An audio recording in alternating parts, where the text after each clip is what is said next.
Well, so I think probably the first thing is to define this idea of studio culture and what it actually is, because it's one of those bordering on buzzword type things that everyone talks about. You know, we have this amazing studio culture, and I think probably the best definition that I've heard of it is Bill Marklean's culture is how employees' hearts and stomachs feel about Monday morning on Sunday night, which I can really relate to, having worked in lots of different environments and lots of different studios, and had lots of different levels of feelings on a Sunday night about Monday morning, and also coming back from vacation because we're in vacation time at the moment. So that's always kind of a good indicator. So I think in a nutshell, studio culture, you have, in terms of like the conditions that your designers work in, you have your salary and you have your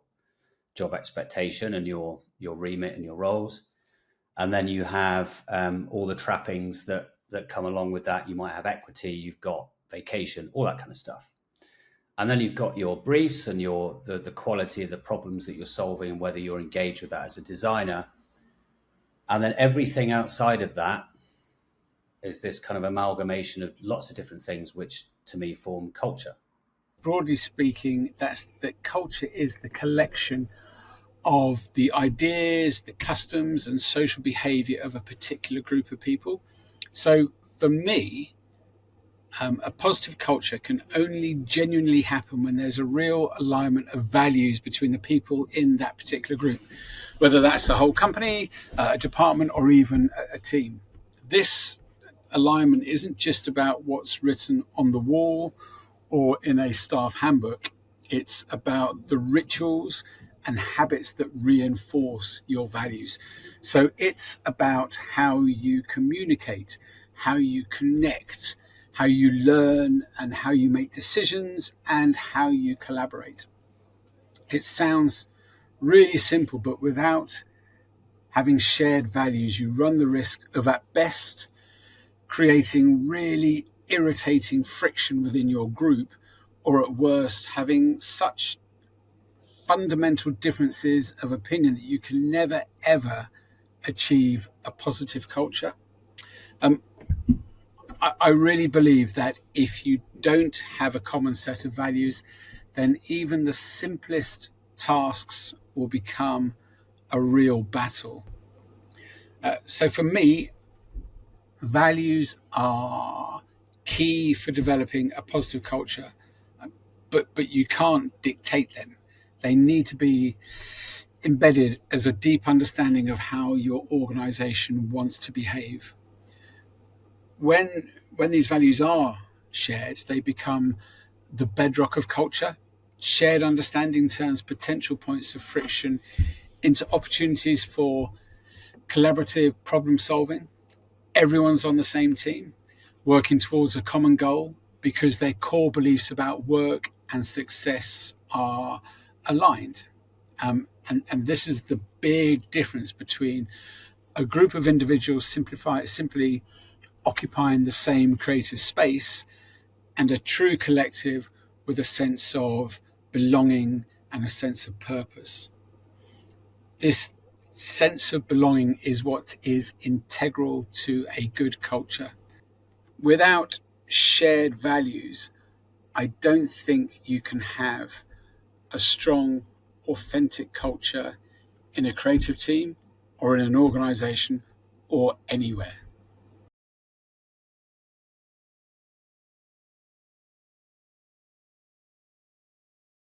I think for me, there are like three building blocks for culture. The first one is going right back to the foundations and hiring. I think that's the first thing. There are two, if you're a creative lead, you'll have two situations. One will be one where you can build your team and you can hire and you can design what your team looks like. And the other will be landing in a design team. You've been taken on to take the creative work or to the next level, or maybe the business has been had repositioning or something like that. And you'll have to take that raw material, possibly bring in new hires, but creating a culture that you haven't necessarily hired those people, but you have to steer them in a direction. That's a different ballgame, I think.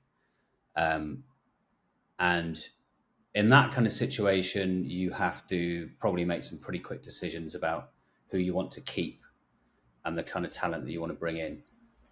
But I think going back to hiring, it all starts there, really. I think the idea that culture is something that you can just snap your fingers and conjure up, like, things are going a bit flat, we need some culture. It's not an instant fix. You really need to think about bringing it in as an intrinsic part of the team from the beginning. So going back to hiring, we have currently, when we hire, probably about 50% of the process is an emphasis on skills and fit for that particular role. 50% is cultural fit. And cultural fit has lots of different meanings, but it's basically how will that person fit with the rest of the team?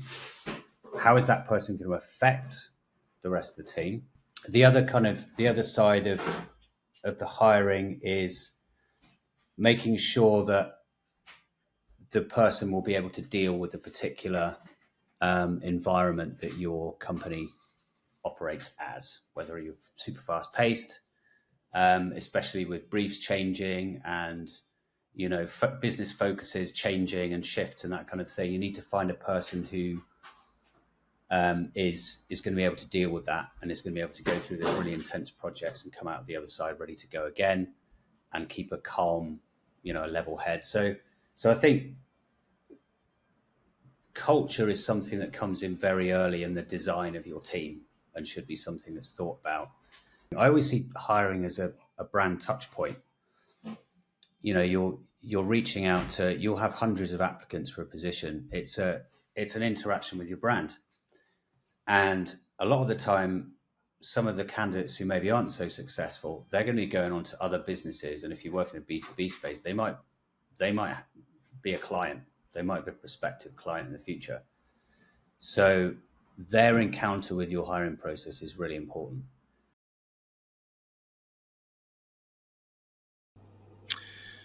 My first tip for creating a positive culture is to make this notion of value alignment a core part of your recruitment and onboarding process. I appreciate that this can be difficult when you have to recruit on scale or at speed, but I feel it's a real false economy to ignore it. We've added it as a core component of our recruitment process at ShapeBy. Stage one, the first interview, is largely competence based, really there to get an understanding if the candidate has the experience, or actually more importantly, they have the raw talent and the right attitude to do the job successfully. This stage doesn't just give you an idea of the skill sets of the potential candidate, but it also gives you an inclination of what they're like to work with. Do you feel like they're your kind of person? In that first interview, we also set the scene and the real importance of the second interview.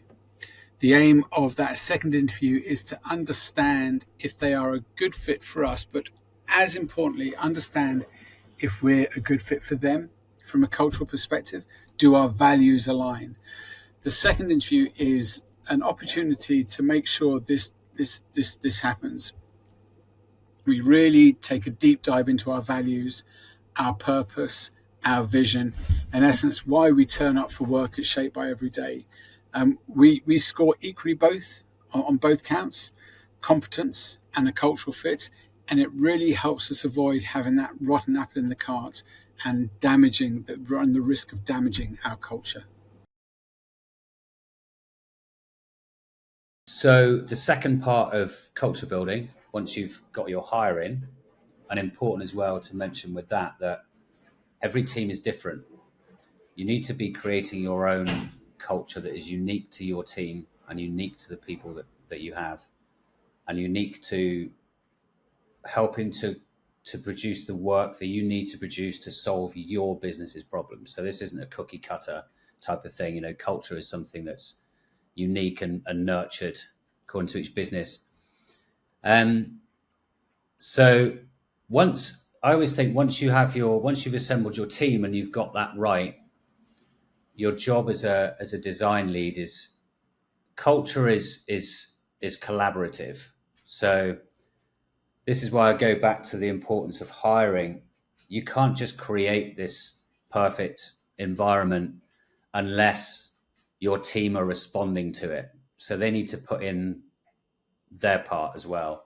Yeah, you can talk about cultures across lots of different teams, and I think each team should have their own culture related to how they work and their different roles. And for me, designers are different, and the reason that I believe that is because I've gone up every single role of designer, and at each point I've been thinking, what am I getting out of the job that I'm doing at the moment? Is it the money? Is it the people? What's the thing? So I think a lot of the time, as long as the business has played its part and is giving a decent salary, decent, leave, vacation periods, etc. We have unlimited leave at Carter, which is great, and it allows us to be really flexible. So when you have a situation like that, you can do really intense periods of work, and then you can take 2, 3 days off. You can say to the designer, right, you've really smashed it over the last 5 days. Take a long weekend, and that kind of flexibility is great. And that, as well as a part of culture, it's that kind of understanding that you put in your 100% and you'll be reciprocated with good conditions. I think there's another thing as well with culture, which is rituals. I think you can have an idea about culture, and someone could say, "Do you have good work culture?" And a design lead might say, "Oh, it's fantastic." Go and ask the employees. Go and ask the people in the team. That's what your work culture is. So I think it's quite important to actually be able to codify the culture in some ways, and to be able to define what those small things are that you're doing continually to keep that momentum going and to keep the flywheel turning. So, as an exercise, if you want to, if you're listening to this and you're wondering about whether your design culture is good, write down on a piece of paper, the main points. What is it that you do? What are the component parts of that design culture? If you say, okay, we've got great hiring process, great, great career progression, great. What else is there? It might be that that list is a lot shorter than in your head you think it's going to be when you actually have to define it. In terms of what we do at the moment in our team, we have weekly check-ins where the whole team is together. That's about a dozen. We have weekly one-to-ones that I have with my team, and that's a half hour, and that can vary. We can every X number of sessions we talk about career progression. We might talk about any personal situations that they've got. Another thing with culture is I always have this thought that the door is always open. You can always come to me, but you don't get any prizes for that. That's not culture. That's table stakes. Culture is when you say my door is always open. If you come to me with a problem, I will solve it as well as I can. I will chase it up and I'll come back to you with an answer, even though I might be busy. And that's just, it's difficult to marry up those two things, but that's what you do if you're a lead. That's why being a lead is hard. That's part of the job. Um, so as well as the one-to-ones, we also have smaller team sessions. So I have a dedicated session just for the design team, and I think that that's important because our brand team is inside the marketing org. So we can wind up having a lot of sessions in the marketing org, and none of the designers on my team got into marketing. They didn't get into design through marketing. So they're slightly different, even though it's the same team. So I think it's important to have a space where we talk about just design related things. And I've run sessions with the team, like, for example, designer mindset, where we talk about how do you deal with chaotic briefs? How do you deal with multiple stakeholders? How do you deal with pouring everything into a project and then the brief changes and you've got to do it all again? You know, all that kind of stuff. So I've, I've lived through a lot of that, and I think it's really good to share that with the young designers to say, hey, it's okay if you feel like you're losing your mind and it's all chaotic. And here's a few simple tricks just to keep you, on the level. So, tip two, the second tip is around creating an environment where your culture can live and can thrive. It should be an environment where leaders can and should be held accountable for the values that underpin your culture. For us, our core principles are around creating a people first culture. With this in mind, we have a number of initiatives that we have to try and protect that. Key is this sense of looking after our team's well-being. So we check in regularly during our continual assessments with the team about how they're feeling. It's kind of a pulse survey asking about 7 areas that we feel reflect our commitment, and they're strong indicators if things aren't going well for somebody, and we can address things before they get out of hand. So we ask them if they feel they have a demand capacity balance. Do they have a sense of autonomy in their role? Do they feel a sense of community? Are their values aligned with the agency's values? Do they feel there's a sense of fairness in the agency? And are they developing their skills and their careers? And finally, do they feel duly rewarded? I feel it's all about creating opportunities for feedback and to feel that you're part of something. So, in addition to these, the continuous assessments, we have regular studio updates to keep people informed about how we're doing and how we're tracking. We have a doing good committee, which ensures that we're on track with our B Corp status. These are the kind of rituals and behaviors that help us create a working environment where our culture can hopefully develop and thrive. So the third part is culture as a driver for excellence. So once you've done your team building and you've planned the construction of your team and how you want to work, and then you've got your flywheel and your momentum, and you're keeping that going with all the kind of rituals and that kind of thing, and your check-ins, feedback, that kind of stuff. Then when you get into the third part, you're going to start to see the level of the work go up. So the result of that culture. And I think that culture is culture in creative teams is interesting in terms of agencies and in-house, because in an agency, the culture in your agency will help to mark the level of your work and help your agency get new clients and stand out above the competition. When you take that in-house, culture in a design team starts to go outside the design team itself and start to affect other teams, sales and marketing and HR and all those kind of different parts of the business.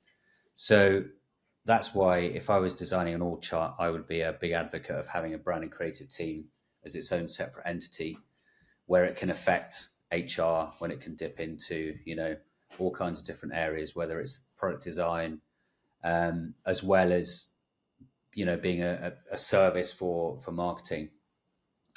And then it's a question of, the performance reviews, feedback, that kind of thing. Important to have continuous feedback because, as I said earlier about your idea of what your idea of your design culture might be, as opposed to actual reality of it, feedback is really important. Like continuous feedback, feedback to the designers. There's ways of giving feedback. Feedback's kind of like generally avoided, and people see it as quite a negative thing. I think it depends how you go about it, really. I think if you've got a good understanding of your designers and the kinds of feedback that are going to motivate them and the kinds of feedback that are going to just block them, and you want to be doing good, so you've just got to engineer your feedback in the right direction, really. I think also design culture helps to really good team culture helps to produce original work. I think that's important as well. Um, and then we come to things outside influences that are going to affect designers. And obviously, right now we've got this absolute, hurricane of crazy stuff. And how do you deal with all that as a designer? When you've got a lot of non-designers telling you that design's over and it's finished, and you can do what you can do can be done in 5 minutes. And this kind of focus on speed of production and how that's super important. So, you know, just being able to get together and have a chat about that and how people are feeling about that is really, really important. I think there's so much pressure now on designers, you know, someone who's doing a job while at the same time getting all this noise from all directions that their job is soon not going to exist. That's really hard. um, so, you know, as far as we go with AI and that kind of stuff, I mean, you know, we're adapting to it really fast, and we're adapting to what will inevitably be a shift in who a designer is and what they do and how they do it. And I think that's just, you know, something that we're working through at the moment. Um, but we're working through it in a positive way. You know, it's very hard to avoid kind of getting very negative about it. But again, that's where culture comes in.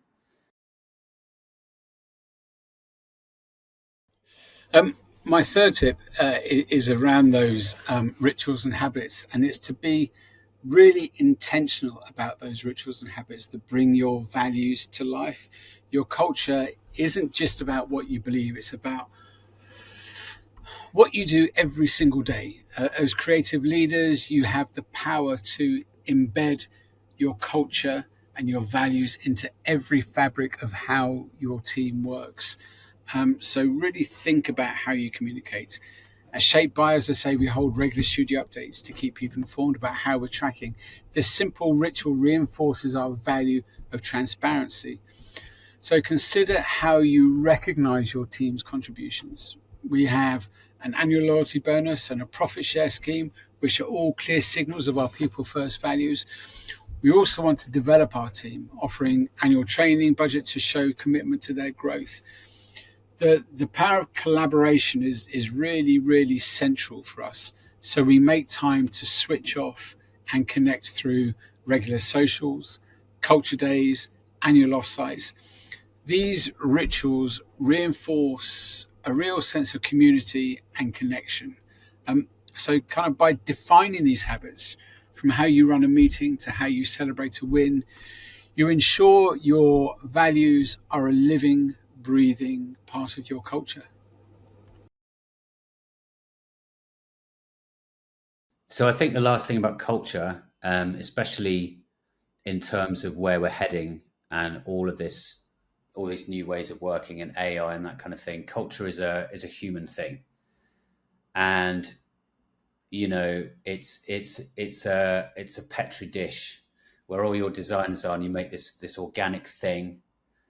Some of it's tangible, like I said, it's important to codify and to write down, but a lot of it won't be, and a lot of it will be the really great stuff that makes working with other people and creative as important as it is. That point of connection between not just you having the ideas and making everything, but a bunch of creative people in a room creating something. You don't know where it's come from. It's come from that connection between the people. That's like really, really amazing. And culture is the thing that underpins that. So I think developing a culture and really working on a culture going forward is going to be just as important for agencies as it is for in-house design teams. So the last word is that culture is a process that never ends. I've talked about finding your gang through shared values, making feedback a natural part of your process, and leading with purpose by putting your people and your product first. The last word is that building a positive culture isn't a single grand gesture. It's in the small, consistent behaviors that happen every day. It's in the way that you run a meeting, the language you use when you're giving feedback, and the trust you show your team when they're solving a problem, the consideration you show your team with everything you do. It's about having the conviction to stick to your values even when it's hard. It's about being bold enough to say no to a quick win for the business if it means compromising the quality of your work or burning out your team. And it's about being accountable when things don't go right, which they won't all the time. And this leads me to my final thought, which is that culture is a process that is never ending. It can be damaged very, very quickly, which is why that point I made about values being genuine and authentic is so important. That way, you will find it easier to be held accountable for upholding them. A great culture is built on the quiet, consistent choices that you make. It's the sum of all the decisions that reinforce who you are as a leader and what your team truly stands for. When you get the details right, the big things like business success and a happy team will follow.